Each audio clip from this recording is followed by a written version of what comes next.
Thank you very much. Thanks, Robin. So thank you very much for inviting me here today. I think it's safe to say that it's the first time I've ever done a lecture in a padded lecture hall, and I don't know what that tells me about the audience, but it does make me slightly nervous. I have been working in the field of sustainable development for about 12 years now, and working directly with the tourism industry on environmental and social issues for about 7 years. We partner with TUI, we work with a range of the big players on environmental issues. And I'm going to reflect on that this morning. As Robin says, we are a charity committed to sustainable development, and by that I mean economically viable, environmentally sustainable, socially just, so the whole picture of sustainability. And we do that through practically working with a range of big companies, some smaller companies, but basically looking to find solutions through innovation, through training, through strategy, into the challenges that we are going to face. So before you all start running to the door, why am I, an environmentalist, going to be talking to you about why France is the destination of the future? Well, we're also futurists. So one of the things that we've found is that sustainable development is about long-term thinking. And actually, if you want to explore the trends of the future, then using scenarios and futures is a really good way of doing that.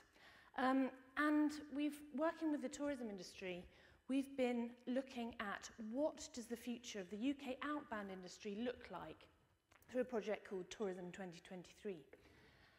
So we partnered up with ABTOF, British Airways, Carnival, Co-op Travel, the Travel Foundation, Thomas Cook and TUI to actually explore what is the future going to look like. We're not sure that we're entirely prepared for it at the time. KPMG was saying that the travel industry was the least prepared for the future and possibly going to be the most impacted. And so we set out to explore what would that look like. And this morning what I'm going to do is reflect on how that pans out for France.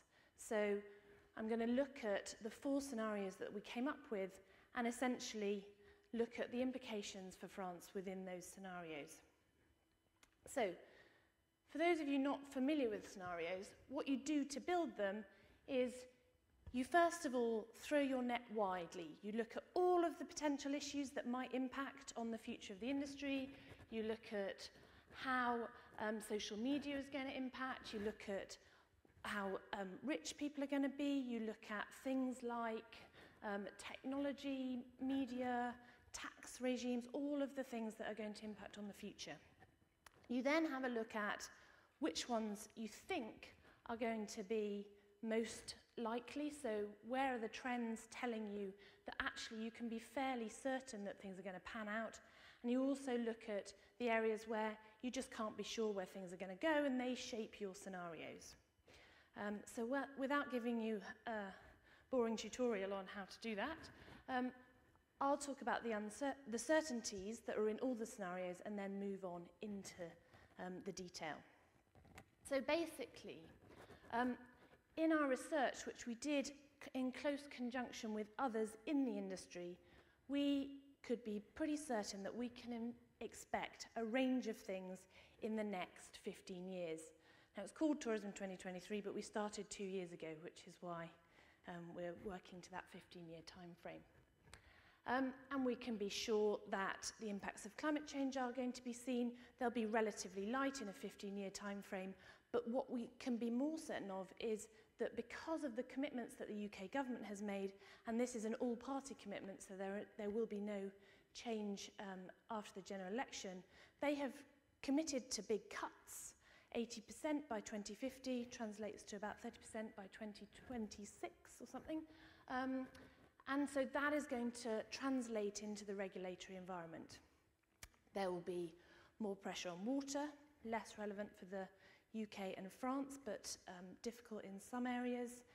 And resources are going to be more expensive. So all of the trends tell us that because resources are going to be more scarce, and this is likely to kick in the next 10 years, things like oil and metals and other materials are all going to be more expensive. The International Energy Agency is predicting oil at $200 a barrel in 2030, and you can imagine what the implications of that would be, but food too, a number of other things. There'll also be demographic shifts, so we know that the UK population will be a lot older. We also know that there'll be many more people, predominantly in Asia, who are going to be potential travellers. And it's likely that both India and China will have emerged, and their middle classes will be richer and will be starting to travel. But there are also a range of things we don't know. We don't know how many security incidents there are going to be. We don't know exactly what the energy price is going to be. We don't know how much leisure time people are going to have. A whole range of questions that we then pose in the different scenarios.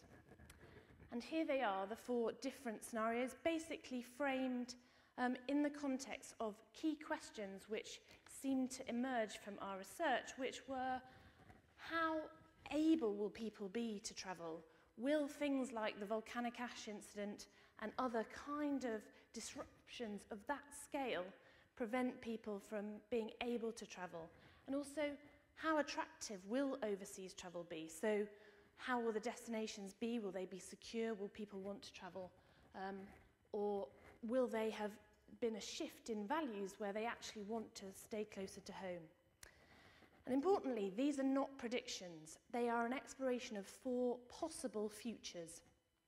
So Robin asked me last night whether or not I'd ever made a really embarrassing prediction, and I was able to smugly say, well, we don't make predictions. This is about the different possible futures. So on into them. So the first one is boom and burst. And basically, this is a world where we've recovered quickly from the recession, and people are travelling. It's easy, it's attractive, everyone is on the move in a big way.